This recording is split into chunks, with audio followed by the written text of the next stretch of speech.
Commit to one thing. Even if you know you want to do something, commit to something that you know you're going to be able to finish. Get that done. Maybe you'll love it. Maybe you'll get to a point where you get burned out. You don't want to do it, but you can always come back to it because you know it. But it gives you an opportunity to say, hey, I came here. Maybe I can try something else while I'm doing this, because you have a foundation, something to come back to.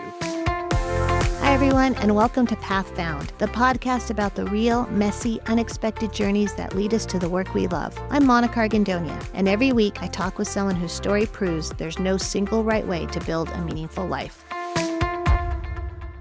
In this episode of Path Found, I sit down with Sudeep Wahla, whose journey defies nearly every traditional idea of a safe or linear path. From growing up in Fontana, California, as the child of first-generation immigrants, to leaving the U.S. at 17 to attend veterinary school in India, skipping the American college experience entirely, Sudeep's story is about commitment, sacrifice, and long-term vision. We talk about culture shock, burnout, entrepreneurship, selling a successful business, and why time, not money, is the most perishable resource we have. This is a conversation about finishing what you start, creating optionality, and giving yourself permission to redefine success. Okay, as I always start, give me a little bit of background. What kind of childhood did you have? What kind of kid were you? Where'd you grow up? I grew up in Fontana, born and raised actually at Kaiser Permanente was born. And I went to Palmetto High School, Palmetto Elementary, Faux High. So as a product of Fontana, my parents are first generation immigrants, both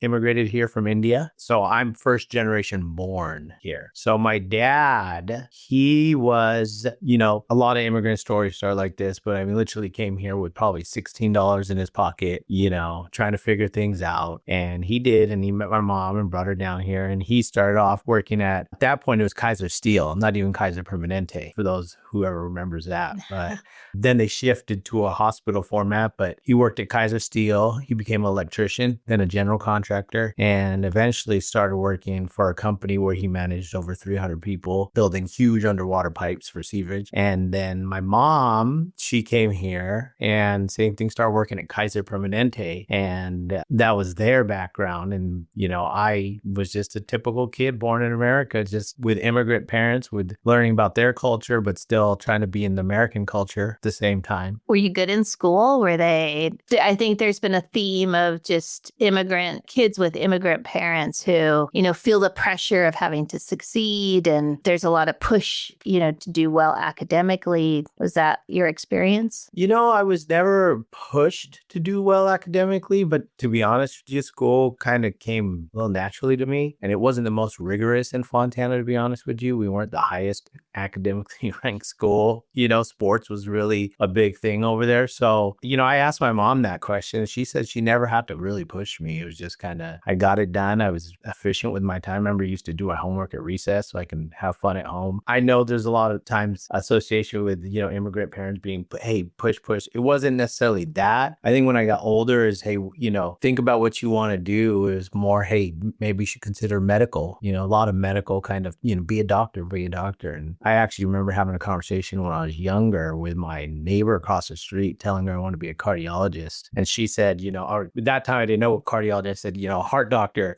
She said, good, we're going to need one of those, when we grow up. So for some reason, it was instilled in me to do medical. And I think that kind of comes with a background in India, too, because we'll probably get into that later as well. But, growing up over there after 10th grade, it's in 11th and 12th, you either go medical or non-medical. So a lot of times they associate medical profession with helping people and, good career path. But they never really pushed that on me per se, but it was kind of, hey, think about this, do you want to do this? And I didn't really think about it too much. It just, I'm going to do this. That's it. So in high school, you knew you were going to go to college. Yeah, it was assumed I was going to go to college. I didn't know any other ways. It's just, hey, I'm going to go to college. It was just the expected path. And I didn't even think there was another direction, to be honest with you. I just knew I was going to go there. So what did you major? I believe it or not. So it gets a little interesting here. After my senior year, I didn't apply to a lot of major colleges. I probably applied to UCLA, USC, and maybe two more. And, I figured I'm going to get into one of those. And I really wanted to go to UCLA. I didn't get into UCLA, so I was kind of bummed. But, I remember, was I 18? And my parents, they were a little nervous because I wasn't, even though I was good at studies, I wasn't really super hyper focused on studies. And obviously, you're young, you want to hang out with your friends and do other things. So I remember them saying, well, what are you going to do now? You didn't get into there. So I'll go to Chafee or somewhere else and then figure it out from there. But they said, let's go to somebody's house. And they knew in hindsight, they knew what they were doing. And we call them uncles and aunts. So don't think I have that many uncles and aunts. They're probably family friends that we call uncles and aunts. So I went to uncle's house, who's a family friend in India. We call that just family friends, uncles and aunts out of respect. And his son or daughter went to school in India to become a dentist. And they said, this is an option for you if you want. And I really remember that being at their house thinking about it. And after I didn't get into those colleges, this goes before that. I started working at my uncle's clinic, another family friend who's a veterinarian. And he got to do dentistry, medicine, surgery. I still remember seeing my first spay in blood, and I was thinking, he says, you want to leave the room? And even though I was feeling a little queasy, I said, no, I'm going to stay in and see it. And I really I said, this is really cool. He gets to do a little bit of everything. So now we fast forward again when I went to the uncle's house whose kids went to India. And the person's practice, sorry to backtrack, who was a veterinarian, he also went to school in India. He was born and raised over there, became a veterinarian. And so after talking to the one whose children were in your school for dentistry, I came back and talked to my uncle, and they told me, you can go to India and do veterinary. Remember, I've only been to India twice, and I'm growing up in Fontana, born and raised in America. But you spoke the language. I understood it, and I can get by speaking it. You tell somebody from Punjab or from in India, hey, let's have a full conversation. They'd be like, how come you're not speaking? You're supposed to speak. But they taught in English. Okay. So I remember them telling me that, and I just said, I just liked what he did, and I didn't get in where I wanted to go. And I said, okay, let's do it. Without much thought, I just said, you know what? Okay, let's go. The thing about that is I didn't have to go to undergrad. I would just skip undergrad, go directly to medical. So India doesn't have an undergrad? Because in 11th and 12th, you're doing medical or non-medical. So they're gearing you towards medical in 11th and 12th, which becomes I still remember the intimidation when I got there, because you have to take an entrance exam to get into the medical college. So those kids in 11th and 12th, there's billion plus people in India. Competition is, fierce, off the charts. Yeah. So I remember when I said, okay, we decided to go down to India because school was starting. So I had to go apply and go down there. So we get there and we land, and they're driving me from New Delhi to our state of Punjab in a car. It's a long drive. It's probably just, I can't even tell you, but I remember it was morning and we got there close to the evening, and I'm staring out the window and I'm looking, and it's bushes and little, they call them dabbas, and just little shops made of bricks. And I'm just quiet, like, did I just agree to this without even coming? What did I do? Yeah. And I remember that long drive because my dad, I was so quiet, and he turned around and he goes, you don't want to do this. You don't have to. And I just said, no, I'm going to do it. And you're 18. I'm 17 at this point. Okay. We get to where we need to go, and they helped me because I don't know the system. So my dad and my cousins have to take me to the college and help us with the applications and help us with all this. And they say, you have to take an entrance exam. And I said, okay, and you have to score in this percentile. I don't remember the exact figures at this point. And I say, okay, well, what do I have to study from? And I remember I just remember this because they were hardbacks, no photos, just gray pages of books. There were probably about, I would say, maybe 5 inches of physics, chemistry, and biology. Wow. So you had 6 volumes of these thick books that you just had to that's what they would study from. And they would know in and out. I distinctly remember reading about convection, radiation, and it was just like, I grew up in Fontana and studied over there, but again, academically, I was not prepared for this test. Yeah. So I remember because my dad went back, and I was like, I'll stay here for a little bit and just study, and hopefully I can get it. And I was looking at the books and reading as there was no way I was going to cover that much material. So, we wrote a letter, even my uncle down here says, academically, these kids coming out of high school are not prepared for these entrance exams. And we were known as NRIs, non-resident India. civilians. And after explaining to them and discussing, and it was a long process, they waived the exam for the NRIs. There were so few of them. Really? Yeah, there was maybe one NRI in veterinary school before me, the one that I went to. Sue, she was from Chicago. And now, believe it or not, my uncle actually went back with me too. He was born and raised in India. He came here. He's working at Kaiser. He decided to go back and be a veterinarian with me as well. Wow. So to go to school together, another path probably. Wow. Okay, yeah. So they waived exams for us. So I had to come back because the school year's already started. So I had to come back here, which I was working with my uncle for that year, and then go back the next year and start school. So I didn't really get, all this ties into, I really didn't go to college for undergrad. I went directly to medical. Was it overwhelming? I mean, were you prepared? No, it was extremely overwhelming the first year. I mean, these kids, they were ready for it way above what I was. So I just remember them, they knew, so it felt like their knowledge was so much higher than mine. So I really had to study and try to catch up. And not only that, then the cultural shock of being down there. I remember going on the roof and just because the association, the things you grew up associating with people here is not the same as what they are doing over there, the social aspect. I would go on the roof and I was not happy there. I would talk to myself, pretend I was talking to my friends. Everybody was over here having fun, so I would just remember just going on the roof and sitting there because I was staying in the dorms. And I mean, those facilities, you have no AC. It's just a fan. The power goes off. The humidity is so high. You're showering in a common shower. We actually had cots that you had to make into beds. It was nothing like over here, that where you used to growing up with. And we didn't grow up rich over here by any means, but it was somebody over there would think this is poverty. But, even though it wasn't, it was just college kids. And I had a good time. It wasn't that I didn't have a good time meeting people. It's just the association and everything was just a whole nother aspect I didn't think about. But after that first year, then we were all kind of on the same level. Then you started making more people, making more friends. What kept you going? Why didn't you just say, I'm out? We'd go to school 8 to 9 to maybe 3 or 4 for just full school days, 5 days a week. There was nothing else that you would do but school out there, which I guess is kind of an advantage too. A lot of people aren't working, and I had the advantage my parents would help pay me, but the expenses were so much less going to college in a third world country. Your food, your accommodation. So the cost of going to college out there was not like it is out here. So it's in a way, sure, I'm in a third world country. A lot of people were like, I don't want to be here. I didn't even want to be there at the beginning. But the advantage is it set me up in such a good way for the rest of life financially that it was worth the sacrifice now that I look back on it. At the time, I'd only get to come back for 2 weeks twice a year. And I remember there was a time when I came back, I think it was the first or second time, and I was not going back. And I didn't, my parents, they didn't know I came back, and all my friends would take me out here. They're having such a good time, enjoying life. And I thought that time enjoying life. A lot of my friends didn't go to college growing up in Fontana. They were working or just having fun, or,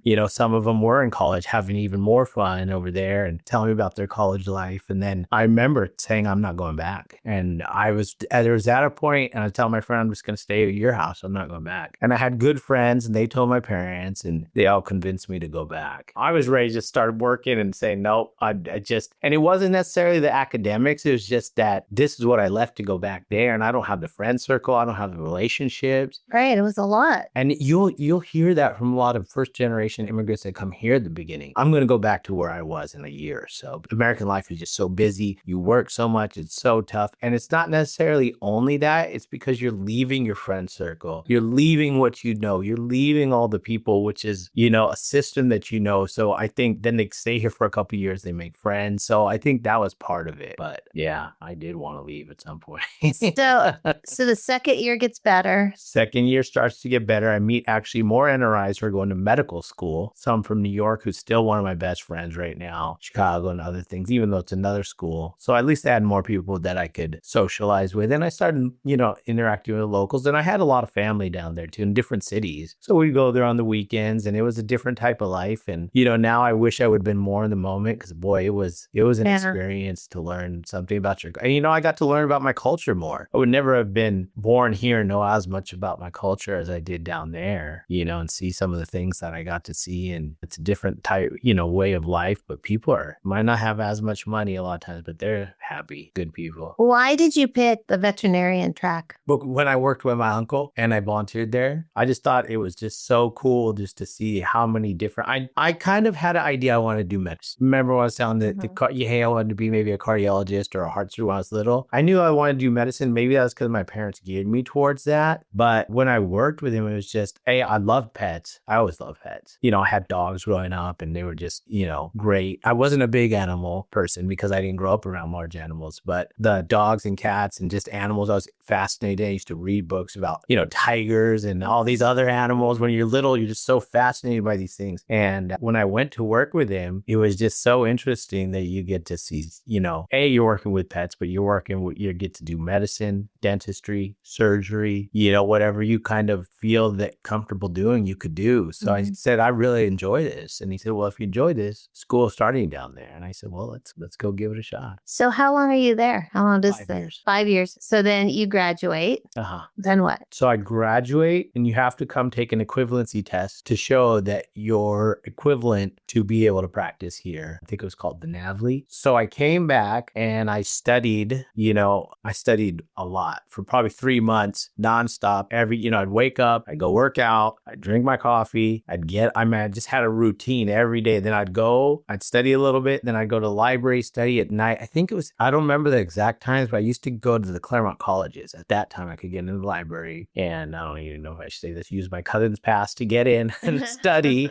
So they'd stay open till like 2 a.m. and I'd just study, take my notes. And I know that's how I learned. I'd write my notes, then I'd read the notes that I had written. And if I say that 3 times, I know I'd know the material. Okay. And it was a book, called the Merck Manuals like this. And I just studied from that thing left and right. And after 3 months of just studying like that, I took the entrance exam and I passed, luckily on my first attempt. And so the next step was, okay, now you have to pass your state boards, but California only gave it every 6 months, but Vegas give it year round. So it was a law exam and a state exam. So I said, why am I over here just going to have to wait for 6 months when I can go to Vegas and start practicing? So, and with a little guy, there was always guidance there, I knew people who knew people, asked people. So I moved to Vegas, or at this time I was 23, 24. So I moved to Vegas and I started practicing in Vegas, and I would come home on the weekends and until I could give my California State Board. Okay. Then I gave my California State Board, passed, and moved back and started practicing in California. So how long were you in Vegas? Probably about, I'd say close to just maybe 6 to 8 months. Oh, okay. So not very long. No, not very long. Yeah. So you pass California, you're now in the field. Yeah. Do you get a job right away? Are you liking it? I did. I got a job working for a corporate animal hospital. It was close to home. You're young, enthusiastic, excited, nervous. Well, we should actually backtrack to Vegas a little bit because that was a very dysfunctional clinic, to be honest. It was the same corporate I was working for in Vegas. And within my first 2 or 3 months working, you think you're going to have a mentor and everything. And 3 months working, my mentor quit and I became the medical head doctor at our hospital.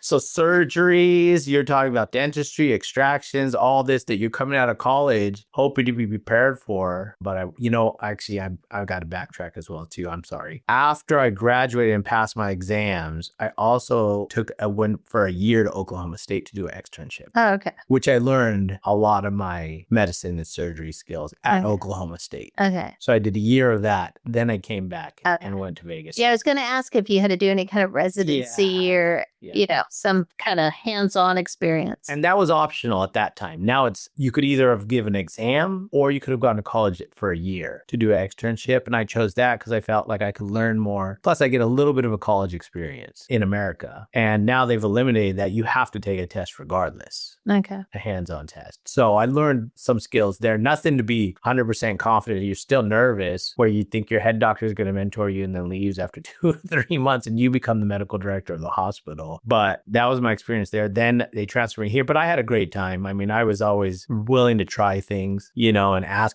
pick up the phone and call anybody if I needed help to learn things. And if I wasn't comfortable doing something, I'd be honest with the people and just tell them, hey, I'm not comfortable doing this. Maybe it'd be better if you guys go somewhere else at this point. So then I came here and then I started practicing again and I was a little more confident. I bounced around from hospital. They started moving me from hospital to hospital. So I got a lot of experience with a lot of different doctors and kind of just just took a little bit from everybody. So that was really fun. And I learned a lot doing that. So you liked it. It I was loved it. going well. Yeah. So how long are you a vet? I always had a goal of opening my own practice. Okay. And maybe that was instilled with the immigrant, mindset of, hey, this is the entrepreneurship. You end up doing your own thing. I mean, even before I got in, eventually you're going to open up your own practice. That's just what it was. So I always thought, hey, I'm going to do this, give myself some experience. And when I think I'm ready, I want to do that. And my goal was 5 years. And I think I started practicing 2007 and I opened my first practice. We started building it 2010 and we finished and opened 2012. So then I opened my own practice in 2012 and I sold my practices in 2020 and I haven't practiced about a year now. So I was a vet for about 15 years. Okay. Yeah. Did you like running your own practice? You know what? When I was working for that corporate, I would take side jobs and I would work 6 to 7 days a week. So I was already kind of geared towards entrepreneurship because I know the rigor it's going to be of opening your own practice. You want to be there all the time. And when you come into it, you're just so excited about that. Hey, this is your baby. And we built it from the ground up. No clients. We built the building. We started the practice and I went back to Fontana and started the practice where I grew up. And that was funny because a lot of people were like, why are you coming back to Fontana? What are you going to have? Who's going to want? How's a vet hospital going to be successful in Fontana? And, I was just like, I think that's where I wanted to do it. We found a great location. And my dad, he was just such a kind of visionary. He says, you're going to do good here. He knew it. He says, you're going to do good here. I know you guys are. So let me ask you, because your studies were relatively inexpensive, you didn't have student loans. No, I didn't. Do you think that really freed you up? Like, would you have been able to start your own business that soon? I think you still could. Okay. I think it would be more challenging, but knowing the financing the veterinarians get, because they're considered relatively good debt, because a lot of veterinarians are going to pay off and be good. Now that knowing what I know now after opening practices, they actually encourage veterinarians because a lot of banks think, hey, even with the student debt, even though that could be so daunting, because we ended up being a teaching facility and I would help talk to all these students and even help guide some of the doctors that, hey, you can do this debt versus that after I started learning about more financial information. But it can be done. It is more challenging, but then the rewards of it are that now you're making all the income. You control your profit as long as you can manage it correctly, and you can actually pay down your student debt a lot quicker than you think you will. People think I'm going to be in more debt, but what if you manage it correctly and start earning the income that you can earn? You can actually pay off those debts a lot quicker than you think. But sometimes that holds people back. Yeah, that's a lot, and rightfully so. I could see how that could be a daunting task, but yeah, that was a huge advantage for me, which I realized later on, that the sacrifice that I made then, which to me was like, why am I here?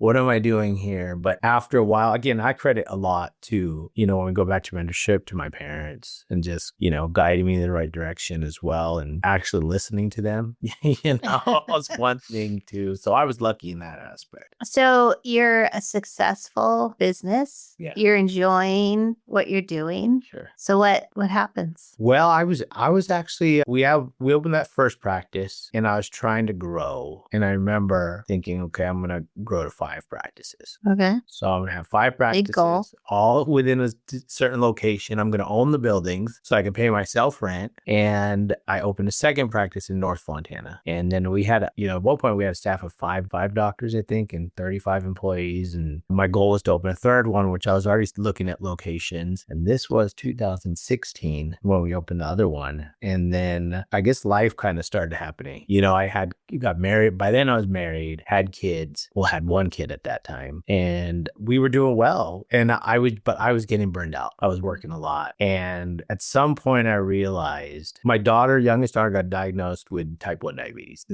and that was a challenge in itself. But then when the second practice, I had a second daughter who also got diagnosed with type 1 diabetes. And it was just, you don't know what to expect. I'm not studying so much on veterinary because I'm kind of feel like I have enough, but now I'm studying about human medicine and diabetes and what do we have to do to manage it? Then my dad ended up getting cancer, stomach cancer, and it was just so overwhelming, everything. But at this time, I had already transitioned myself out of practicing and managing more so. And I remember just thinking, I have to be here so much still, even though I'm not doing it. It's taking so much of my time. And I think at that point, I realized the most important thing in life in the perishable commodity is time. And I want my own time so I can spend time, taking care of my family and being here if they need me to be here. And I said, this is just taking so much of my energy and time. I haven't fully, even though I'm not practicing, I'm still managing on a day-to-day basis. And I probably could have made it work, but I wanted to find something else. And I was always interested in real estate too. I know we're kind of jumping around, but during my time practicing, I was reading all the time about real estate, passive income and investing. My dad was a general contractor, building. We built some. So, well, and you were in real estate. I was. You built your own building. Yeah. And so I didn't put two and two together. And we actually invested in some single family properties at that time too. So we also receiving that income. And, I married into my wife's family, and they do a lot of real estate. And it was just so interesting to me. And I just loved, and then the idea of just, okay, now it's, they call it passive income, but if you're managing and doing everything yourself, it's still a job. So I just remember thinking and reading and thinking, when am I going to do this? And as the practice went on and the illnesses, and life happened, then I just decided, you know what, if I don't do this soon, I'm going to regret it myself. And it's a big risk for me to sell these practices. But veterinary clinics at that point were selling for quite a bit of money. There was corporate money coming in. And, a lot of people, I'm not a fan of corporate, to be honest with you either. But at that time, it was hard to pass up. And it was kind of aligned with my timeline. And I'm thinking, boy, if I don't get on this now, am I going to regret this for the rest of my life, knowing that I didn't try to do this? And in my head, I thought, I've done 2 practices. I know I can do it again if I need to. I have my degree, the piece of paper that allows me to come back to this. So I think at this point, I'm going to sell. So I reached out with my own broker to different companies and said, hey, we're for sale if you guys want to buy it. And that's when we sold, and I went full time into just more investments, just personal finance investing. And now here I am. So what do you do now? Well, a couple things. I went and got my general contractor's license, which was really interesting, and not for the fact that I'm going to go, well, I don't know where it's going to take me right now. I'm still on the path, I guess, but I like being educated. I like learning, and I wanted to learn as much as I could learn. So I felt like I wasn't getting taken advantage of. And plus, I just liked learning about it. It was just interesting to me. And then just seeing how things came together. So with my sale proceeds, I started investing more into other real estate, doing a little bit of building, nothing major, but things that were going to support my family and give me what I ended up being my goal is just the free time that I'm trying to buy myself more time to do what I want to do. Okay. And that allowed me to do that. So as of right now, currently I have a couple projects in the work, but as far as real estate go, but I'm just managing all our properties as well. That's a whole nother aspect, property management, which is, full-time job in itself. So right now, those are keeping me busy. Once I wrap up these other projects I'm working on, then I got to figure out what else, where am I going to go from there? So I'm just waiting for that little bit of time to figure out what I'm going to do next, but I have some ideas. So when did you sell the business? 2020. So it's 6 years now, going on 6 years. Any regrets? I really love being part of a team. I miss taking care of the animals. I love that part of it too, getting to see the animals, laughing at them. And, it's not all fun and games being a veterinarian. I mean, you're going to one room with the euthanasia that in this family for so long. The next room, you get somebody who just has a puppy, so now you have to kind of really switch gears. So those parts were challenging, but there was so much fun just being a team, talking to other people, being out there every day. I didn't like I had to be in the building all the time. I like being outside now, and I still get to be part of something, talking to other people and achieving something, I guess, being productive and seeing something from nothing to something. That's really, I think maybe that's why I even enjoyed the practices too, is treating the animals as well, but just the aspect of, hey, this pet was here and now we're here. Mm-hmm. Or this clinic was here, it was nothing, and now we're here. Just seeing it be built, seeing the team come together and just working around creating an environment where people are happy and like to work together, that was enjoyable to me. And I do miss that. But do you regret?